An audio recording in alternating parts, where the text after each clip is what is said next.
Okay, good morning all of you. I hope કે મારો અવાજ બધાને પ્રોપરલી સંભળાતો હશે.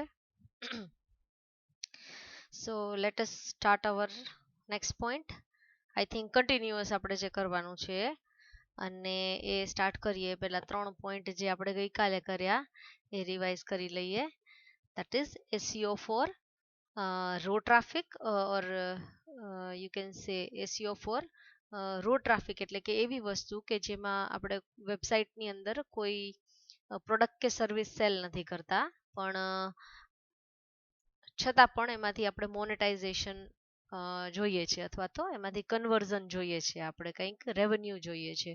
તો જે જનરલ વેબસાઇટ માટે જેટલી પણ એફર્ટ કરવી પડે, જેટલું એસઈઓ કરવું પડે, એટલું જ રોડ ટ્રાફિક માટે અથવા તો નોર્મલ વેબસાઇટ માટે જે કરીએ છીએ એટલી જ વસ્તુ આપણે કરવી પડશે.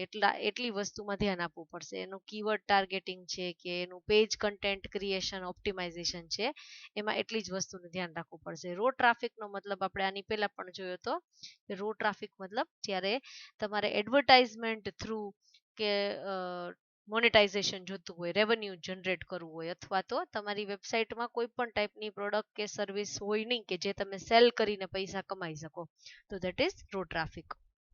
Second one is pure e commerce website કે જેમાં તમે કોઈ પણ વસ્તુ સેલ કરો છો, વસ્તુ કે પછી સર્વિસ, પ્રોડક્ટ કયો કે સર્વિસ કયો, કોઈ પણ વસ્તુ કયો, તો એ તો ડાયરેક્ટલી જ કહેવાય જેમાંથી તમે રેવન્યુ જનરેટ કરી શકો. તો એની માટે પણ એસઈઓ કરવું જોઈએ અને એ એસઈઓ કરીએ ત્યારે કેવા કીવર્ડ્સ જોઈએ, એનું પેજ કેવી રીતે કન્ટેન્ટ ક્રિએટ કરાય, પેજનો કન્ટેન્ટ અથવા તો ઓપ્ટિમાઇઝ કરીએ તો શું ધ્યાન રાખવું પડે, રાઈટ. અને થર્ડ વન હતું that is SEO for branding or we can say mind share. આપણે જ્યારે ખાસ કરીને કોઈ પ્રોડક્ટ સેલ કરીએ કે ના કરીએ, પણ જ્યારે વેબસાઇટને અથવા તો કંપનીના નામને બ્રાન્ડ નેમ તરીકે શો કરવું હોય, પબ્લિક સુધી પહોંચવું હોય, આપણો મેસેજ છે કે ભાઈ આપણી પર્ટિક્યુલર વસ્તુ છે, આ બ્રાન્ડ છે, એનું નામ આપણે દરેક યુઝર સુધી પહોંચાડવું છે કે પર્ટિક્યુલર રિજિયન સુધી પહોંચાડવું છે, તો દેટ ઇઝ બ્રાન્ડિંગ અથવા તો માઇન્ડ શેર, રાઈટ. માઇન્ડ શેરનો મતલબ એવો થાય છે આપણે એના માઇન્ડમાં આપણી બ્રાન્ડની અથવા કંપનીની એક પ્રિન્ટ રાખીએ છીએ, બહુ સારી એવી print, that is branding. Okay, now the next three. So continue કરીએ આપણે and I am going to share my screen with you.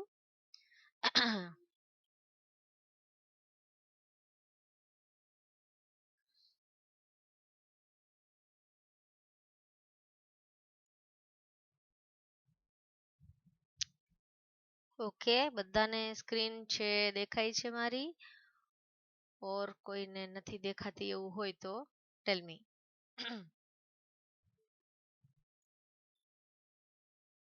Okay, done. જો ના દેખાતી હોય તો પેલા લખજો, નહીં જેને દેખાતી હોય એ નહીં લખે તો ચાલશે, ન દેખાતી હોય એ કહી દેજો મને. Okay, so start.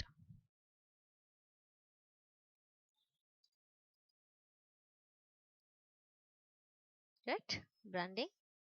અને હવે આવીએ છીએ નેક્સ્ટ ફોર્થ વન. બરાબર, સિક્વન્સ ડઝન્ટ મેટર, તમને જે યાદ આવે એ તમે લખી શકો છો. SEO for lead generation and direct marketing. બે વસ્તુ છે ને એ ઓલમોસ્ટ એક સરખી છે, પણ બે વચ્ચે થોડોક જ ગેપ છે, સાવ માઇનોર એવો. લીડ જનરેશનનો મતલબ એવો થાય છે કન્ઝ્યુમર અથવા કસ્ટમરને આપણી કંપની અથવા તો એને રિલેટેડ પ્રોડક્ટ કે સર્વિસ કે વી કેન સે ઇન્ફોર્મેશન, જો આપણી વેબસાઇટમાં અથવા તો આપણી જે તે વસ્તુ આપણે પબ્લિક સુધી પહોંચાડવી છે, આપણો મેસેજ કહીએ તો મેસેજ અથવા તો આપણી ઇન્ફોર્મેશન, એની માટે યુઝર ઇન્ટરેસ્ટ લે અથવા તો ઇનિશિયલાઇઝેશન કરે યુઝર, એને લીડ જનરેશન કહેવાય. ખાસ કરીને ઈ કોમર્સ માટે વધારે યુઝ થાય છે આ ટર્મ, કે જ્યારે તમારી કંપનીની કોઈ પ્રોડક્ટ અથવા સર્વિસ માટે યુઝર છે એ ઇન્ક્વાયરી કરે, ક્વેરી કરે, તમને તમારો કોન્ટેક્ટ કરીને તમને પૂછે કે ભાઈ આ વસ્તુ શું છે, અને પછી જો ફ્યુચરમાં કદાચ રેવન્યુ જનરેટ થાય એટલે કોઈ એક્શન એન્ડ ટ્રાન્ઝેક્શન થાય તો એને લીડ જનરેશન કહેવાય. લીડ જનરેટ કરવી એટલે કે કોઈ પણ ટાઈપની આપણી વેબસાઇટમાં કોઈ પણ પ્રોડક્ટ મૂક્યા વગર આ વસ્તુ કરવાની હોય એને લીડ જનરેશન કહેવાય. આની પહેલા વાત કરી હતી કે રિલાયન્સની સાઇટ હોય તો એમાં એ લોકો એવું નથી મૂકતા કે આ ઓઇલ અથવા તો જે તે ટાઈપનું ફ્યુઅલ છે આટલા રૂપિયા લીટર છે એવું નહીં મૂકે એ લોકો, બરાબર, કેમ કે એ વસ્તુ એની અલગ રીતે ડીલ થતી હોય તો એ વસ્તુ એમાં મૂકવી જરૂરી નથી, પણ એમાંથી ઇન્કમ જનરેટ કરવી જરૂરી છે. તો એને લીડ જનરેશન કહેવાય, કે જેમાં કસ્ટમર અથવા તો કન્ઝ્યુમર ઇન્ટરેસ્ટ લે વસ્તુ લેવા માટે, બરાબર. તો એની માટે જે કંઈ પણ પૂછપરછ કરે, કોલ થ્રુ કરે, ઈમેલ થ્રુ કરે, અથવા તો તમે એનો જે રીતે કોન્ટેક્ટ કરો છો, ખાસ કરીને ટેક્સ્ટ મેસેજથી, પછી ઈમેલ થ્રુ, આપણે જેને ન્યૂઝ ઈમેલ ન્યૂઝ લેટર કહીએ છીએ એ, ઘણી વખત અનનોન કંપનીઝ અથવા તો બેંકની કંપની હોય, લોન ડિપાર્ટમેન્ટ હોય, એ તમને મેલ કરતું હોય કે ભાઈ સ્ટુડન્ટ લોન અવેલેબલ છે, હોમ લોન અવેલેબલ છે, કાર લોન અવેલેબલ છે, પ્લીઝ તમે આ વસ્તુ ફોલો કરવો અથવા તો આ વ્યક્તિને મળો અથવા આમ કરો તો તમને અમે ડિટેલ આપશું. તો this kind of thing is known as lead generation. Direct marketing એ જ વસ્તુ છે. વેબસાઇટમાં કોઈ પ્રોડક્ટ છે, just a minute, someone is there, okay, વેબસાઇટમાં કોઈ પણ ટાઈપની પ્રોડક્ટ છે એ આપણે આપી નથી, પણ ડાયરેક્ટલી યુઝર પરચેસ કરે એ વસ્તુને કોઈ પણ રીતે, બરાબર, તો એ જે ટાઈપનો પ્રોસેસ છે એને ડાયરેક્ટ માર્કેટિંગ કહેવાય. ખાસ કરીને ડાયરેક્ટ માર્કેટિંગની ઘણી બધી મેથડ છે, જેમ કે બ્રોશર. આપણે જો કોલેજની બહાર તમે લોકો ઊભા હો ને, નીકળો ને, ત્યારે ઘણા બધા ક્લાસીસ વાળા અને અમુક ટાઈપના એડવાન્સ કોર્સીસ કરાવતા હોય, એ લોકો બ્રોશર લઈને ઊભા હોય. તો બ્રોશર્સ છે, કેટલોગ છે, પછી ફ્લાયર્સ છે, અલગ અલગ ટાઈપના નાના નાના હોય ને કે ભાઈ આ વસ્તુ અમે કરાવીએ છીએ, તો એ છે. પોસ્ટ કાર્ડ છે, કૂપન્સ છે, કૂપન આપે તમે જ્યારે કોઈ એપ્લિકેશનમાં થી કંઈ લેતા હો મોસ્ટ ફ્રિકવન્ટલી થોડા થોડા ટાઈમે, તો એ તમને કૂપન આપે. તો આ એક ડાયરેક્ટ માર્કેટિંગની મેથડ છે તમારી સુધી પહોંચવાની, માર્કેટિંગ માટેની, અને એનો ઇન્ટેન્સ એવો જ હોય ડાયરેક્ટલી કે તમે પરચેસ કરો જ, બરાબર. લીડ જનરેશનનો ઇન્ટેન્સ એવો હોય કે પરચેસ થાય પણ થોડો ટાઈમ થાય અને થોડો ટાઈમ લાગે એ વસ્તુ કરતા. એટલે આ ડાયરેક્ટ માર્કેટિંગનો સીધો મિનિંગ છે સીધે સીધું માર્કેટિંગ કરવાનું, ભાઈ વસ્તુ લેવાની જ છે એની માટે જ અમે આવ્યા છીએ, બરાબર. તો જો અહીંયા સરસ મજાનું આ એક પિક્ચર રાખેલું છે, તમે સમજી શકો ને, એટલે ધીસ ઇઝ ધ મેગ્નેટ કે જે એટ્રેક્ટ કરે, અલગ અલગ ટાઈપના સેલ આપે ને એમ કે આટલા પર્સન્ટેજ ઓફ આપશું તમારા વોલેટમાંથી, આમ કરશો તો તમને આટલા પર્સન્ટેજ આપશું, બરાબર. અલગ અલગ રીતે સોશિયલ મીડિયા થ્રુ હોય છે, અથવા તો અલગ અલગ નોટિફિકેશન થ્રુ આવતું હોય, આજે છે ઈમેલ અથવા તો મેસેજીસ તમે કહી શકો એનાથી આવે. એટલે લીડ જનરેશન અને ડાયરેક્ટ માર્કેટિંગ તમે બે એનો મિનિંગ વાંચો ને તો બે એક જ સરખો છે. આનો મતલબ એવો થાય છે કે કન્ઝ્યુમર અથવા કસ્ટમર તમારી પ્રોડક્ટ અથવા તો સર્વિસ વિશે થોડુંક ઇન્ટરેસ્ટ લે. એ ઇન્ટરેસ્ટ શું કામ લે? જો ફ્યુચરમાં આગળ જતા એને વસ્તુ લેવી છે એવું વિચારીએ તો. અને ડાયરેક્ટ માર્કેટિંગ એટલે ડાયરેક્ટલી જ તમે યુઝર સુધી ડાયરેક્ટલી કોન્ટેક્ટ કરો છો, પછી ફોન કોલ કરીને કરો, મેસેજ કરીને કરો, પછી પેલા સોશિયલ મીડિયાનો યુઝ કરો, કોઈ પણ વસ્તુનો યુઝ કરીને ડાયરેક્ટલી માર્કેટિંગ કરો છો. થોડા ટાઈમ પહેલા જામનગરમાં ડાયરેક્ટ માર્કેટિંગ માટે એક એપ્લિકેશન જેવું બનાવ્યું હતું કે નોર્મલી એપ્લિકેશન નહીં પણ એવું કહી શકું કે ડાયરેક્ટલી વ્યક્તિ કોલ કરીને તમને પૂછે કે ભાઈ આ શાકભાજી જોઈએ છે તમારે, તો અમે સેલ કરીએ છીએ, કિરાણું જોઈએ છે તો અમે સેલ કરીએ છીએ, તમને ફ્રી ડિલિવરી આપશું. તો this is a kind of direct marketing, બરાબર. તમને કોલ કરીને કે ઘણી વખત અલગ અલગ લોન ડિપાર્ટમેન્ટમાંથી કોલ આવતા હોય કે ભાઈ અમે રિલાયન્સ લોન ડિપાર્ટમેન્ટમાંથી વાત કરીએ છીએ, તમારે લોન લેવી છે, બરાબર. તમે કહેશો એનો ડેટા આપણે તો દીધો નથી, પણ ડેટા છે એ જે તે કંપની પાસે પહોંચવો એ અત્યારે ડિજિટલ વર્લ્ડમાં બહુ ઇઝી વાત છે, બરાબર. અને યુ ઓલ નો કે data is now selling everywhere, બરાબર. તમારો ડેટા એક જગ્યાએ હોય તો એ એક કંપની બીજી કંપનીને ઇઝીલી સેલ કરી શકે અમુક અમાઉન્ટ ઓફ રૂપિયામાં, કે ભાઈ મને આટલા જોઈએ છે, એટલે ડેટા સેલ થઈ જતો હોય છે.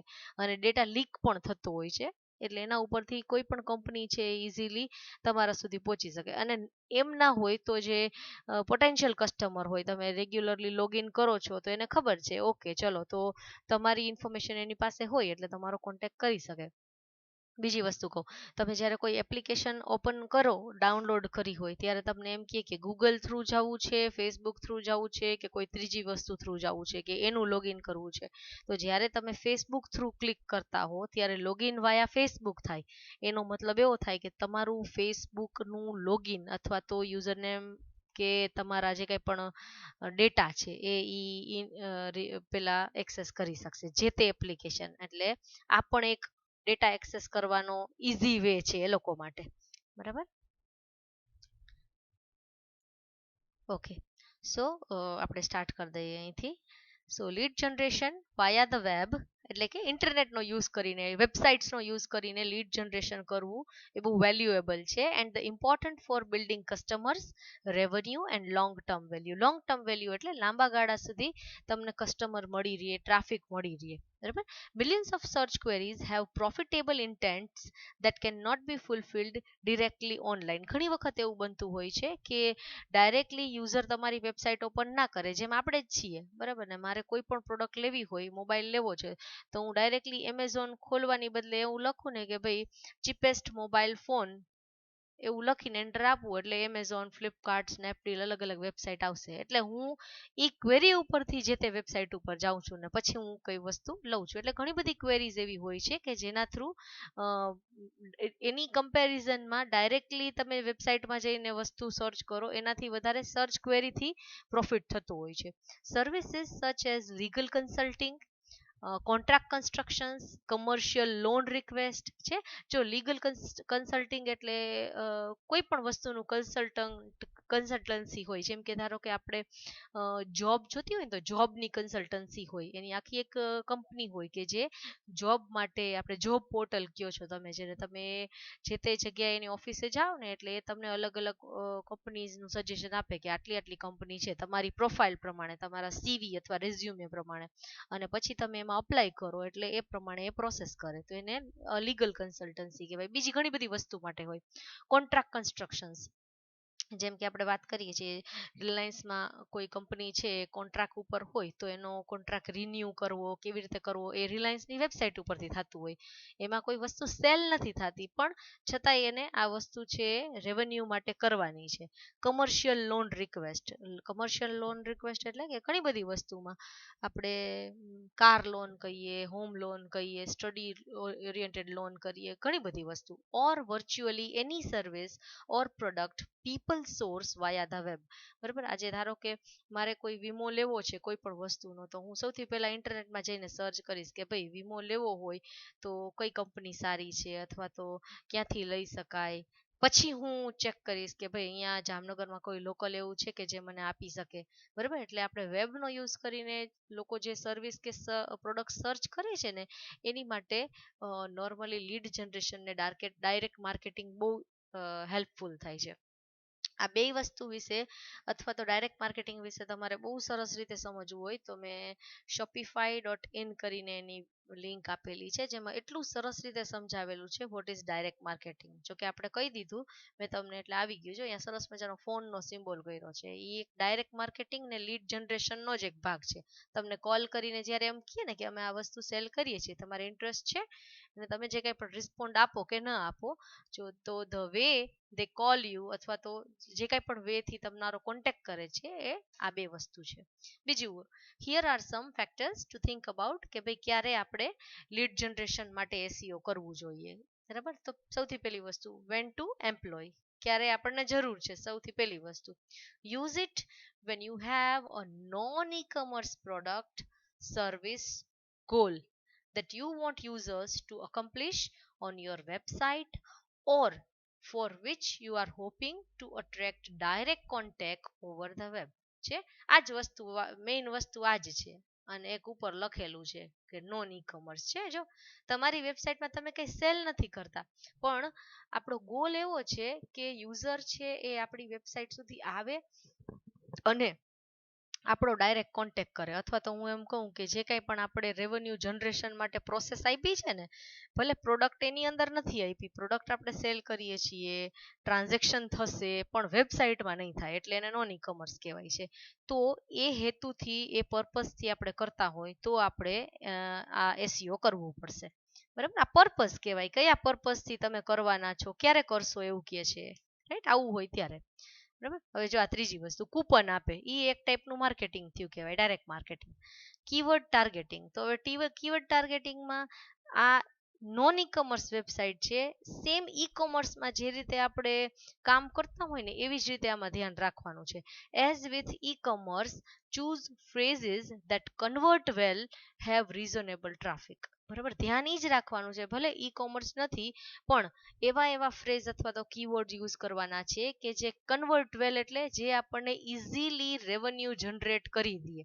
બરાબર, આપણા સુધી પહોંચી અથવા તો આપણે જ્યારે એના સુધી પહોંચીએ ત્યારે એ ઇઝીલી અટ્રેક્ટ થઈ શકે એ પ્રોડક્ટથી કે સર્વિસથી, અને તરત જ એ પરચેસ કરવાનું અથવા તો ઓર્ડર આપવાનું કરે, તો that is convert well. Properly convert થઈ શકે એવા વર્ડ, જેમ કે આપણે એવું લખ્યું હોય ને, cheapest price of any product, તો એ એવો વર્ડ છે કે નોર્મલી યુઝરને એમ હોય કે ચીપેસ્ટ પ્રાઇસ લખશું ને એટલે સસ્તી વસ્તુ જ મળશે, અને સસ્તું મળશે એટલે જે તે વેબસાઇટમાં એવો વર્ડ મેચ થતો હોય ત્યાંથી લઈએ એટલે કન્વર્ટ વેલ થયો, પ્રોપરલી કન્વર્ટ થઈ ગયો.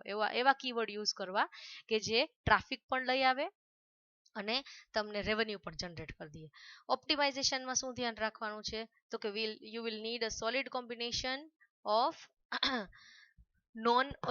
on-site optimization and external link building to many different pages on the website with good anchor text. બને ત્યાં સુધી આ તો આની અંદર તો તમે જનરલ વેબસાઇટ જેવું લખી નાખો ને કે પ્રોપરલી કેટેગરી રાખવી જોઈએ, પછી જેટલું પણ ઇન્ટરનલ લિંકિંગ સ્ટ્રક્ચર છે અથવા તો એક્સટર્નલ લિંકિંગ સ્ટ્રક્ચર છે એને પ્રોપર કીવર્ડથી અથવા તો એ પ્રોપરલી એન્કર ટેક્સ્ટથી બાઇન્ડ કરવું જોઈએ એક પેજમાંથી બીજા પેજમાં જાય ત્યારે. બરાબર, આના સિવાય તમને જે ઠીક લાગે એ લખી શકાય, કેમ કે ઈ કોમર્સની જેમ જ આ કામ કરે છે, પણ ઈ કોમર્સની જેમ આમાં પ્રોડક્ટ નથી હોતી. બરાબર, કામ એનું રેવન્યુ જનરેશનનું જ છે. ખાલી વેબસાઇટમાં પ્રોડક્ટ નથી દેખાતી, બાકી સેલ તો કરે જ છે. મેં તમને હમણાં કીધું એમ કે લોન વાળા આપણને ફોન કરે તો એ શું કરે છે, તો કે ભાઈ લોન સેલ કરે છે, એવું ના કહેવાય, પણ લોન આપવા માટે આપણને કોલ કરે છે કે અમે તમને લોન આપશું, બોલો તમને ઇન્ટરેસ્ટ છે, તો વસ્તુ તો ટ્રાન્ઝેક્શનની જ થઈ. એટલે તમે જે ઈ કોમર્સ વેબસાઇટમાં જેટલી વસ્તુ વાપરતા હો ને, કીવર્ડ ટાર્ગેટિંગ ને આમાં બેમાં, એ બે આપી શકાય, પણ એ લોકોએ આમાં બ્રાન્ડ નેમ કે પ્રોડક્ટ નેમ એવું નથી લખ્યું, જોયું, કેમ કે એ એની વેબસાઇટમાં ના હોય, એટલે વેબસાઇટમાં ન હોય તો કીવર્ડ મેચ ના થાય, એટલે બને ત્યાં સુધી એવું લખ્યું છે કે એવા વર્ડ યુઝ કરો કે તમને કન્વર્ઝન કરી દે અને ટ્રાફિક પણ લઈ આવી દે, એટલે નોર્મલ ટર્મ્સ જેમાં ધ્યાન રાખવાનું છે. Right, so this is lead generation and direct marketing.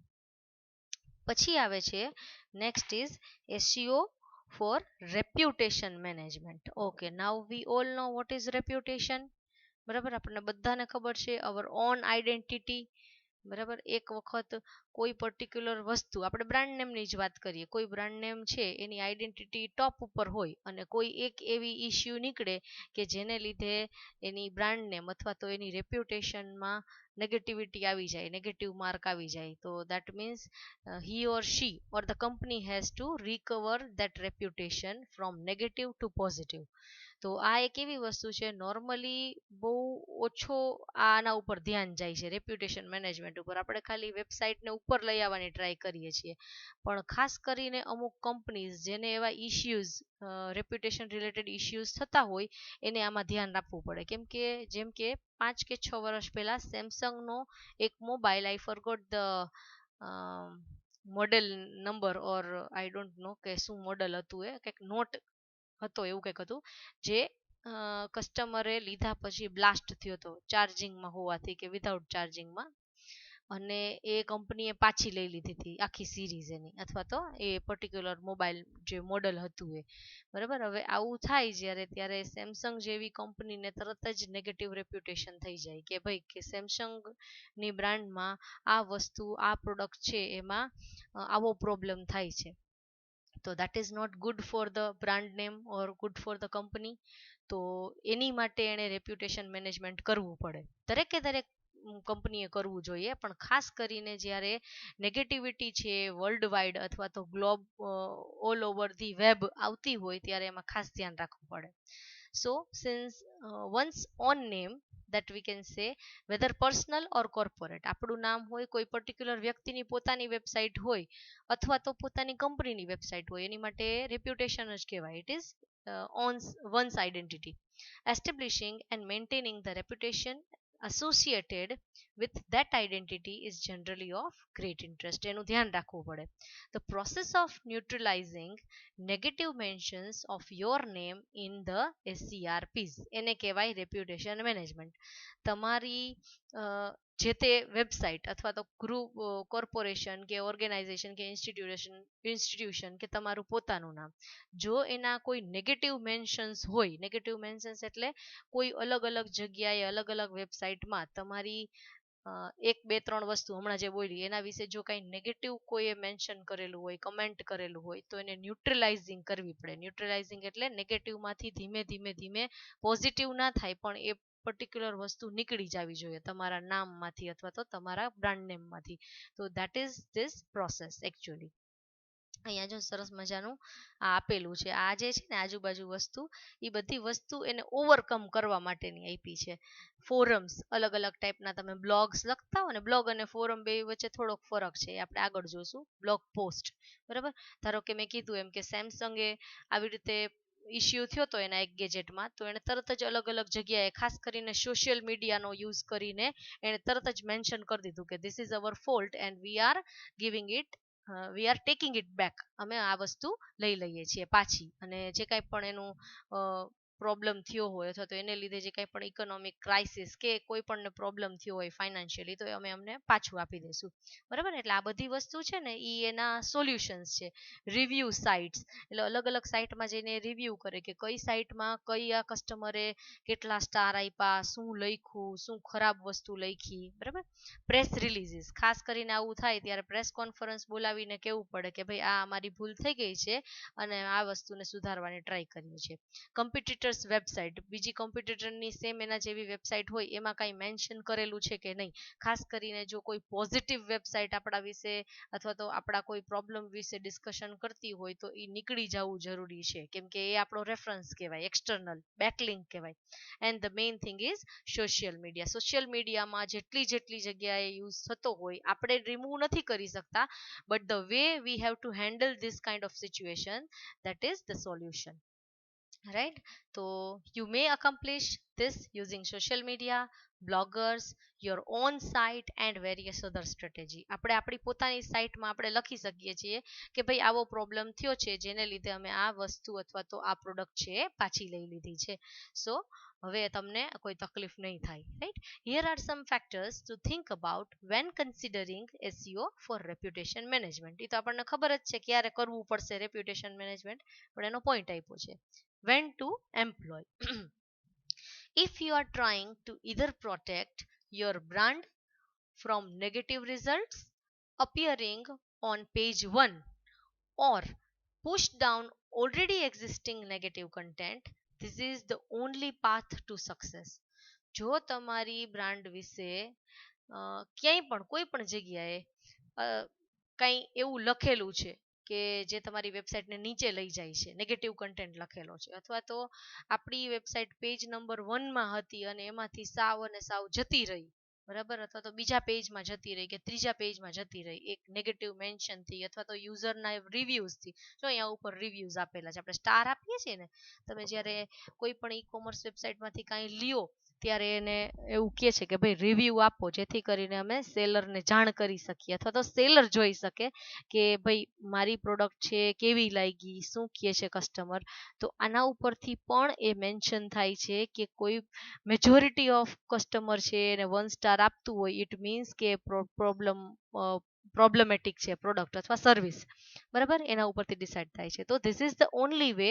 જો આવું કંઈ થતું હોય તો આપણે રેપ્યુટેશન મેનેજમેન્ટ કરવું પડે. રેપ્યુટેશન મેનેજમેન્ટમાં જેટલી જગ્યાએ કન્ટેન્ટમાં પોઝિટિવિટી અથવા તો એક્સેપ્ટન્સ આવતું હોય કે ભાઈ હા હવે આને અમે સોલ્વ કરીએ છીએ એન્ડ વી એક્સેપ્ટ ઇટ, તો that is the best way. Keyword ટાર્ગેટિંગમાં એવું કહે છે જે નામથી તમને નેગેટિવિટી મળી છે, તમારું જ નામ અથવા તો તમારી કંપનીનું કે બ્રાન્ડ નેમ, એનો યુઝ કરો વધારે ને વધારે, બરાબર, જેથી કરીને યુઝરને ખ્યાલ આવે કે આ વસ્તુ છે હવે રિઝોલ્વ થઈ રહી છે, right? Page and content creation or optimization. એમાં શું ધ્યાન રાખવાનું છે? સેમ વસ્તુ. It involves optimizing pages on many different domains to reduce negative listing. અલગ અલગ ડોમેઇનમાં, ખાસ કરીને જો મોટી કંપની હોય અને એના આઉટલેટ્સ વધારે હોય તો એને જિયોગ્રાફિક લોકેશન પ્રમાણે અલગ અલગ બનાવી હોય તો એ અલગ અલગ ડોમેઇનમાં તમે દરેક વસ્તુ જે એકમાં મૂકો છો વેબસાઇટમાં, તમે મેન્શન કરો છો કે ભાઈ આ વસ્તુ અમે સોલ્વ કરીએ છીએ ફરી પાછી, એ બધી બધા ડોમેઇનમાં મૂકો. અથવા તો એમ પણ કહી શકાય ડોમેઇનમાં નહીં તો અલગ અલગ સોશિયલ મીડિયાની પ્રોફાઇલ હોય. આજે સેમસંગ મોબાઈલ્સ છે અથવા તો સેમસંગ ઇન્ડિયા છે તો એનું ફેસબુકમાં પણ પેજ હોય, એનું ઇન્સ્ટાગ્રામમાં હોય, એ ટ્વિટરમાં હોય, બરાબર. તો જેટલી જેટલી જગ્યાએ તમે પોસિબલ છે ત્યાં બધે તમારા જેટલા મેન્શન્સ કરેલા, નેગેટિવ મેન્શન્સ કરેલી વસ્તુ છે, લિસ્ટિંગ છે, એને તમે ઓપનલી કહી શકો કે ભાઈ આ વસ્તુ અમે સોલ્વ કરીએ છીએ using social media profiles. Public relations એટલે ઘણી વખત તમે જોતા હો તો ટીવીમાં અમુક પેલી આવતી હોય છે કે ભાઈ બે અલગ અલગ વ્યક્તિ છે એ ડિસ્કશન કરતા હોય તો એમાં કોઈ નેગેટિવ બોલતું હોય તો એનો સામે પોઝિટિવ રિસ્પોન્સ મળતો હોય. અથવા તો હું એમ કહી શકું કે પ્રેસ રિલીઝીસ, જેમાં કંપની છે પોતે ખુલાસો કરે કે ભાઈ હા આવી વસ્તુ થઈ રહી છે. એન્ડ લિંક્સ ફ્રોમ સાઇટ, તમે અલગ અલગ સાઇટમાંથી જો કોઈ લિંક આવતી હોય તો તમે એને સમજાવી શકતા હો ઈમેલ થ્રુ અથવા કોન્ટેક્ટ કરીને કે તમને એવું લાગે કે આ વસ્તુ છે પોઝિટિવ છે, પોઝિટિવ વેબસાઇટ છે અને એમાં આપણા વિશે નેગેટિવ લખેલું છે, તો આ બધી પોસિબિલિટીઝ છે જેનાથી તમે તમારું પેજ અથવા કન્ટેન્ટ ઓપ્ટિમાઇઝ કરી શકો. ખાસ કરીને ઓન પેજ ઓપ્ટિમાઇઝેશન તો છે જ, પણ હું એમ કહી શકું ઓફ પેજ ઓપ્ટિમાઇઝેશન વધારે કામ કરે છે. અહીંયા તમે સોશિયલ મીડિયામાં જાઓ છો, વેબસાઇટની બહાર નીકળી ગયા આપણી, બરાબર, સોશિયલ મીડિયામાં જઈને તમે જેટલું પણ લખી શકતા હો તમારી કંપની બ્રાન્ડ નેમ વિશે, negative to make it neutralise, that is the best way, right.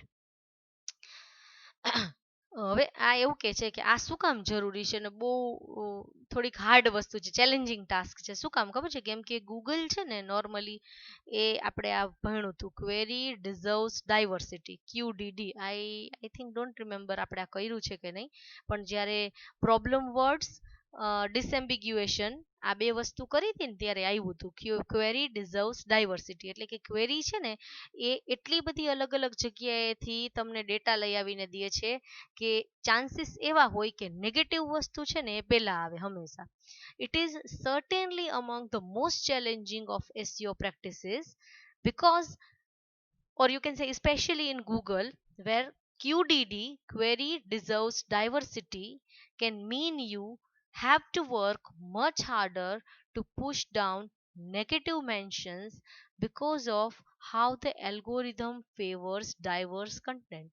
ગૂગલનું કામ એ છે કે તમે લખો ને એમાંથી એ કેટલી બધી અલગ અલગ મિનિંગ લઈ આવે છે. આપણે ખાલી જેગુઆર લખ્યું હતું તો એનિમલ પણ આવ્યું અને કાર પણ આવી, બરાબર. તો એનો મતલબ એવો થાય કે કોઈ બ્રાન્ડ નેમ લખો છો અને બ્રાન્ડ નેમનું રિસન્ટ કોઈ નેગેટિવ ઇસ્યુ થયો હોય તો એ પહેલા આવે. એટલે એ વસ્તુને ધીમે ધીમે ધીમે કરીને રિમૂવ ન થાય તો કાંઈ નહીં, પણ એ એટલીસ્ટ પુશ ડાઉન થાય બીજા પેજમાં કે ત્રીજા પેજમાં કે 5મી લિંકમાં કે 10મી લિંકમાં આવે તો પણ ધીમે ધીમે સોલ્વ કર્યું કહેવાય.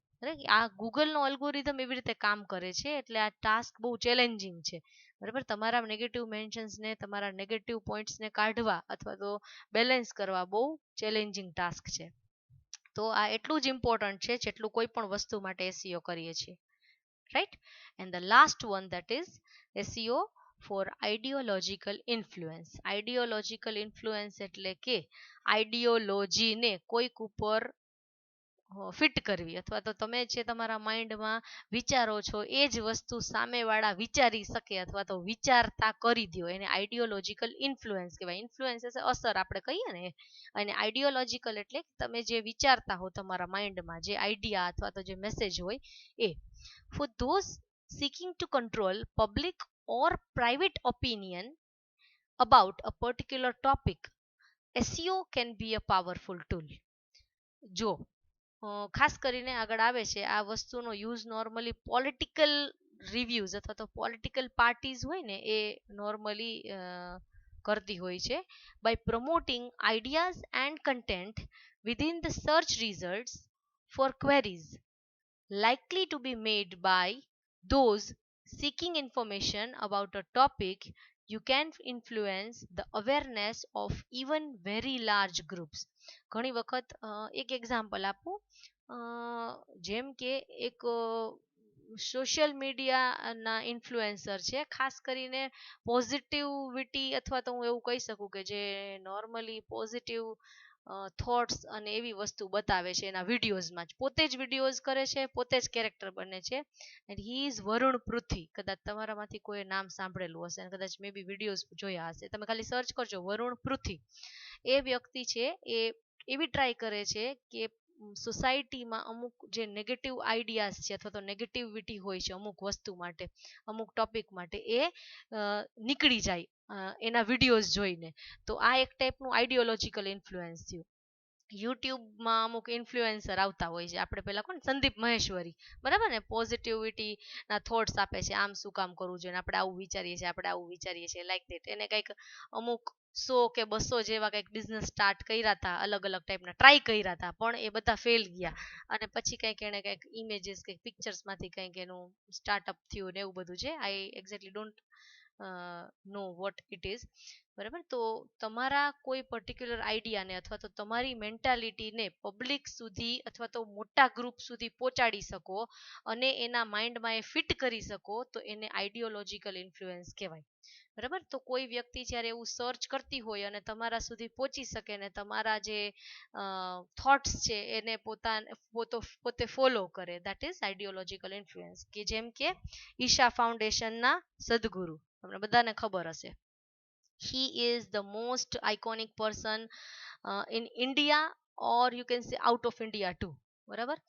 Politicians and political groups and individuals, એટલે કોઈ એક વ્યક્તિ પણ હોઈ શકે. મેં હમણાં વાત કરી એમ સંદીપ મહેશ્વરી છે, વરુણ પૃથ્વી છે, એવા ઘણા બધા લોકો છે, સદગુરુ પોતે છે, are the most likely employers of this ટેક્ટિક, જે આ ટેકનિકનો યુઝ કરે છે. ટેકનિક એટલે એવું નથી કે એક એવી આઈડિયા છે કે જેનાથી અટ્રેક્ટ કરવા. અમુક વસ્તુ, અમુક લોકો છે, અમુક ગ્રુપ છે એને નેગેટિવલી ટ્રાય કરે છે અને અમુક છે પોઝિટિવિટી ફેલાવવા માટે ટ્રાય કરે છે. But it can be certainly be applied to any subject from the theological to the technical or community. Theological એટલે ખાસ કરીને સાયન્સની એક બ્રાન્ચ છે આ. એનિમલ્સ અને એની બ્રાન્ચ હોય ને, અલગ અલગ ટાઈપની બોટોની છે કે બીજી કોઈ વસ્તુ છે, તો કોઈ પણ સબ્જેક્ટની વસ્તુને સમજાવવા માટે, સાયકોલોજી આપણે ઘણી વખત કહીએ છીએ, તો એ વસ્તુ સમજાવવા માટે પણ થઈ શકે. કોઈ પણ સબ્જેક્ટમાં અપ્લાય કરી શકાય, ટેકનિકલમાં પણ કરી શકાય, અને કમ્યુનિટી, કોઈ પર્ટિક્યુલર કમ્યુનિટી લઈ શકો તમે એને, બરાબર. જો જેમ કે આ એક કમ્યુનિટી થઈ, આ એક બીજી કમ્યુનિટી થઈ, like that, right. Here are some factors two think about, કે આપણે જ્યારે ક્યારે કન્સિડર કરશું એસઈઓ આઈડિયોલોજીકલ ઇન્ફ્લુઅન્સ માટે. તો આપણે આ જે પહેલા વાત કરીને એ ઇવેન્ટ ટુ એમ્પ્લોય જ થયું કહેવાય. જોઈ લઈએ. Use it when you need to change minds or influence decisions, or you can say thinking around a subject. કોઈ સબ્જેક્ટ વિશે આપણે કોઈનું માઇન્ડ ચેન્જ કરી નાખવું છે, બરાબર. જેમ કે વર્લ્ડમાં એવા ઘણા બધા ગ્રુપ્સ છે કે જે આ કામ બહુ ઇઝીલી કરતા હોય છે, and you all know, right. જે નેગેટિવિટી સ્પ્રેડ કરે છે બહુ ઇઝીલી, આપણે કહીએ ને માઇન્ડ ચેન્જ કરી નાખે છે એ. ફોર એક્ઝામ્પલ, એ લોકો એક્ઝામ્પલ આપ્યું છે, theoretical physicist, theological groups or individuals tries to convince their idea, બરાબર. પોતાનો આઈડિયા સમજાવવા માટે. આપણે સાયન્ટિસ્ટ પણ કહી શકીએ.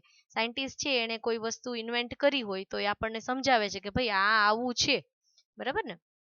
તો એ વસ્તુ છે એ આને લાગુ પડે છે, કોઈ પણ સબ્જેક્ટમાં કામ કરે છે, બરાબર. અને ખાસ કરીને પોલિટિકલ્સ પાર્ટી અથવા પોલિટિકલ્સ રિવ્યુ છે એ આનો સૌથી વધારે યુઝ કરે છે, બરાબર. એવા એવા સ્ટેટમેન્ટ લખીને, બોલીને, કે પબ્લિક રિલેશનમાં, કે જ્યાંથી પબ્લિક સુધી પહોંચી શકે અને લાર્જ ગ્રુપ એને અફેક્ટ થઈ શકે, રાઈટ.